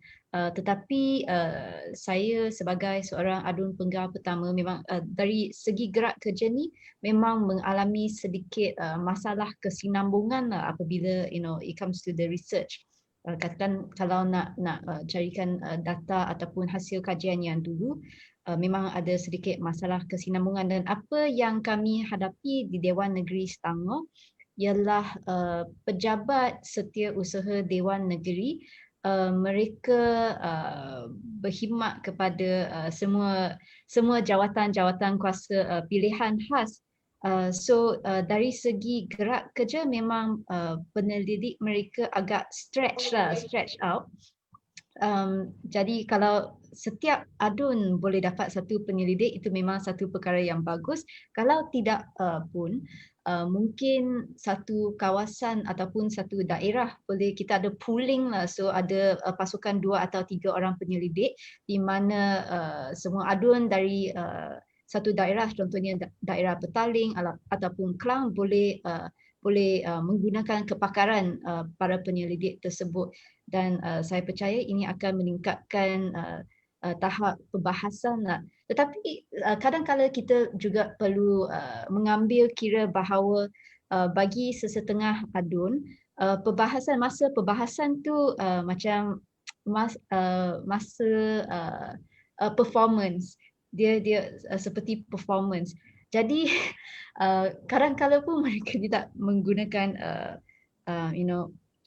cara perbahasan yang berdasarkan fakta ataupun berdasarkan statistik. Sebaliknya menggunakan kaedah retorik ataupun memberi cadangan-cadangan yang betul-betul out lah, yang sangat mengejutkan semata-mata untuk untuk diterbitkan di surat khabar. So we have to take that into consideration jugalah. Tetapi memang carangan untuk ada penyelidik untuk setiap adun memang satu carangan yang baik, dan saya harap mungkin selepas malam ni saya juga akan membawa cadangan ini kepada Dewan Negeri Selangor.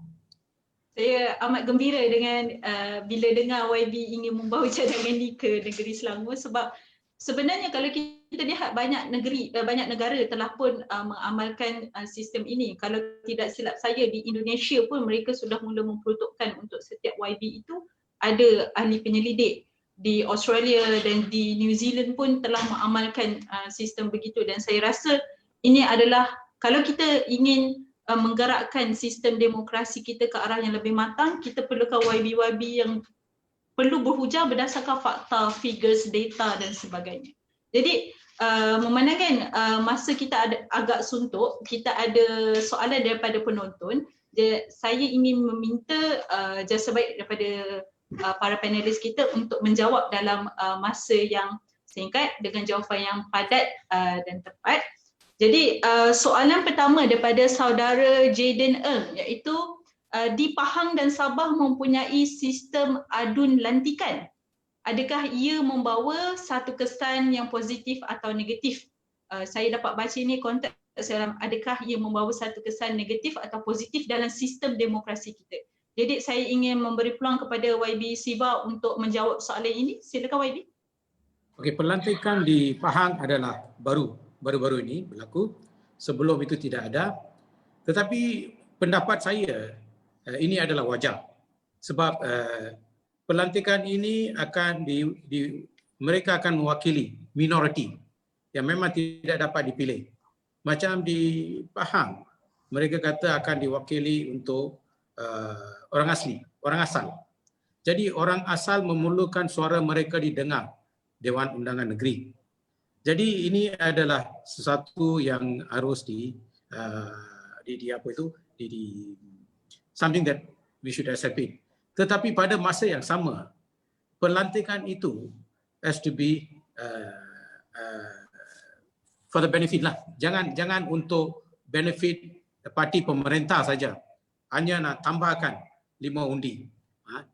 Bukan dalam perspektif itu, tetapi seperti yang dikatakan untuk community Sikh, untuk komuniti orang asal. Dari segi itu, kita boleh terimalah pelantikan ini.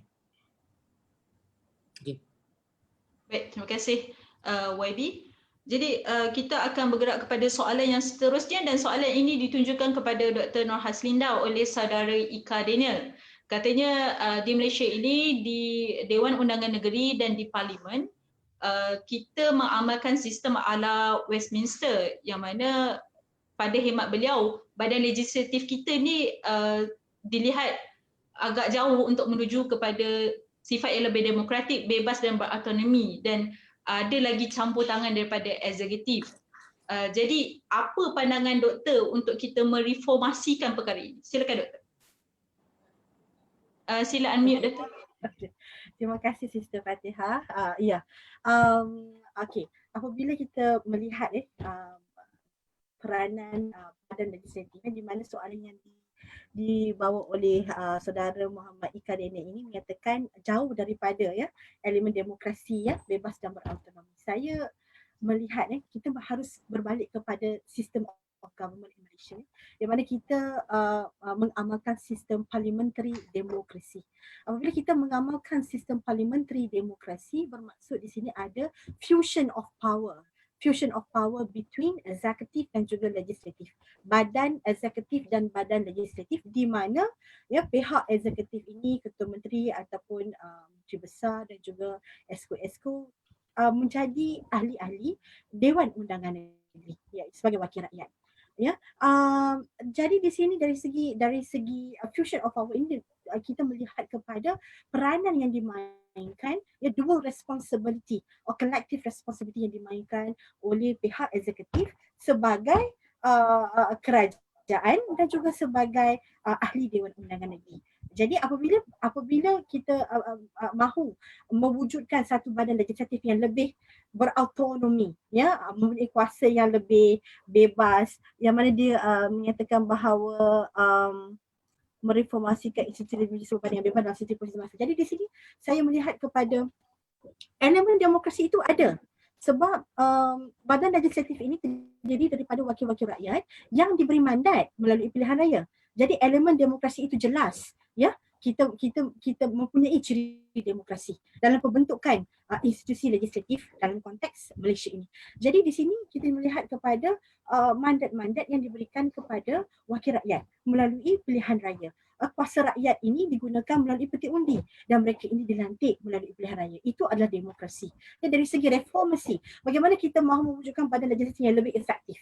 Ya, badan yang lebih efektif. Di sini kita dapat lihat, ya, banyak reformasi-reformasi yang telah dilakukan, ya, di peringkat pusat dan kerajaan negeri untuk menambah baik proses pengubahan ran undang-undang di peringkat Dewan Undangan Negeri ini. Seperti mana kita lihat, ya, kerajaan Selangor, ya, selepas pihak pembangkang selepas 2008 menjadi pihak kerajaan. Apabila mereka memegang tampuk kerajaan ini, banyak reformasi-reformasi yang baik dilakukan, ya, untuk memastikan kualiti debat, ya, hujah-hujah dan untuk memastikan ruang dan peluang diberikan kepada semua wakil rakyat untuk memainkan peranan masing-masing yang dalam memperhalusi dan meneliti rang undang-undang dan dasar-dasar yang dibawa oleh kerajaan negeri.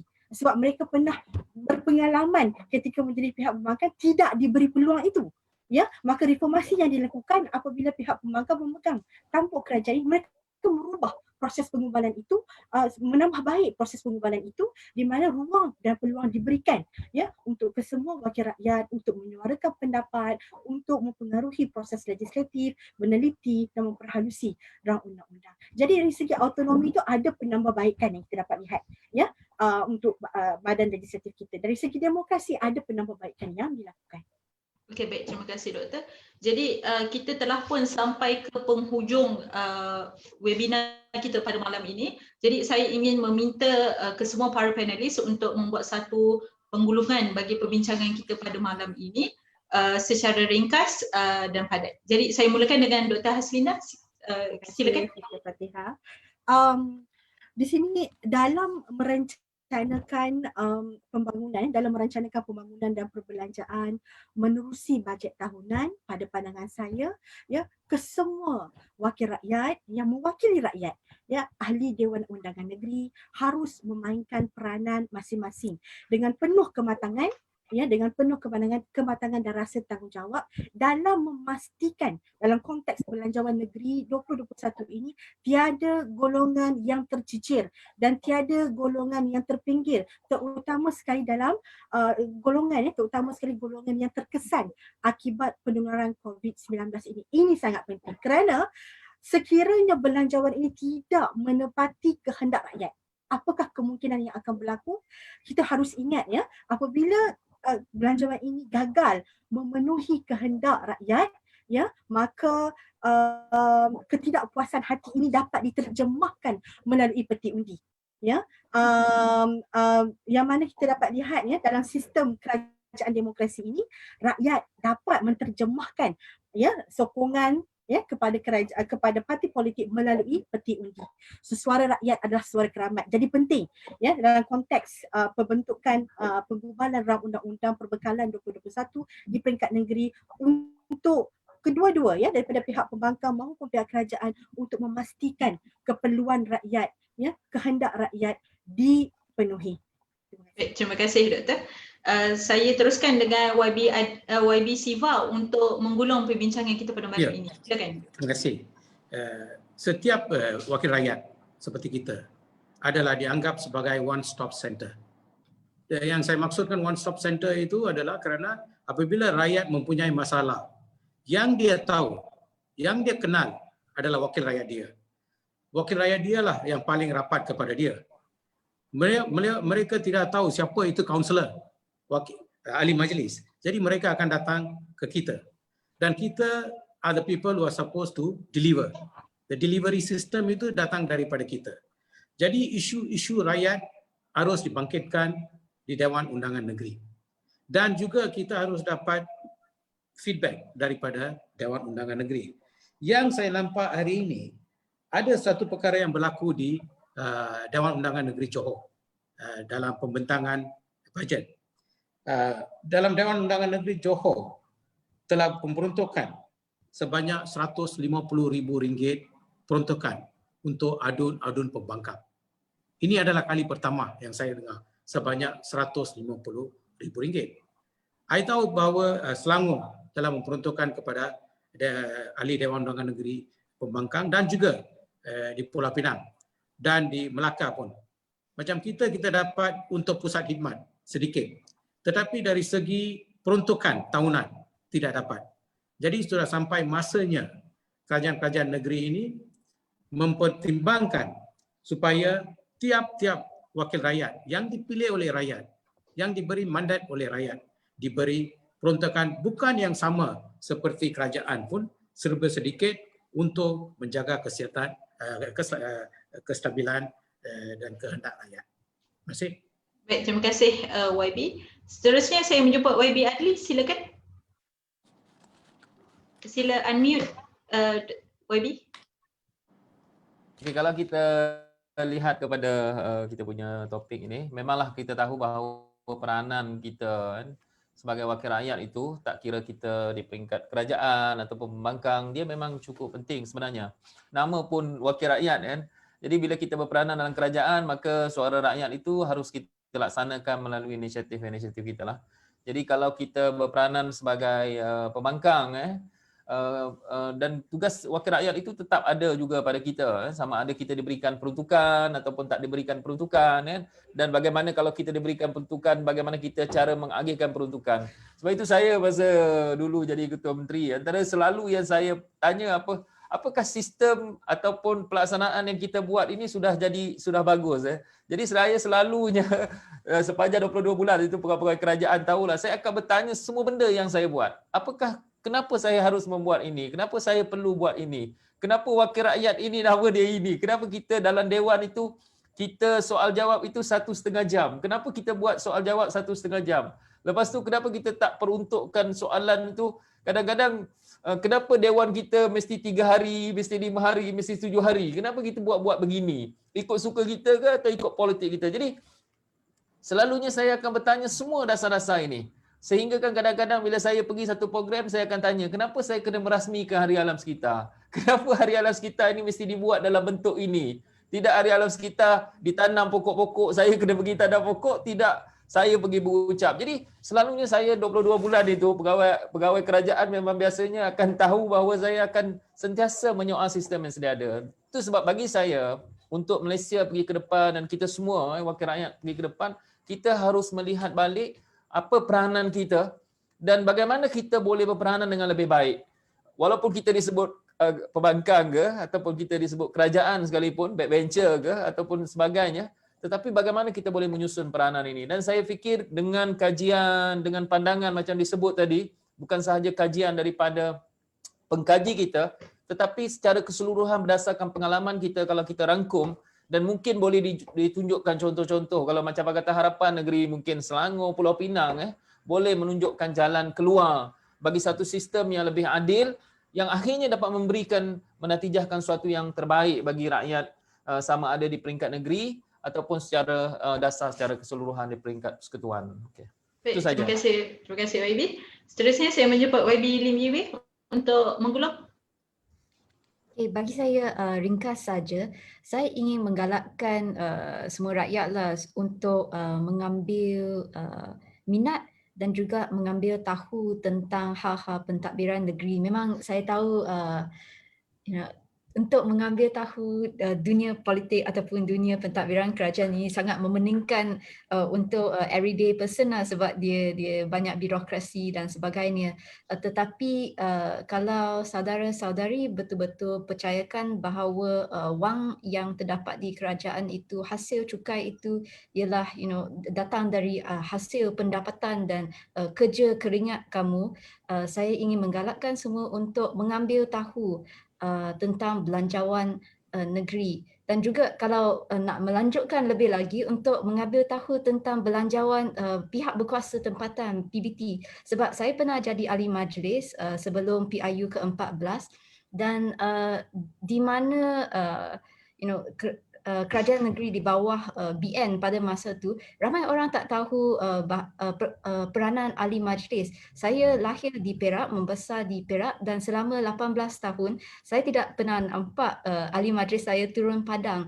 Dan di Selangor kita berjaya melakukan sesuatu perubahan di mana ahli majlis kelihatan turun padang bersama ADUN dan juga menerangkan peranan PBT dan sebagainya kepada rakyat.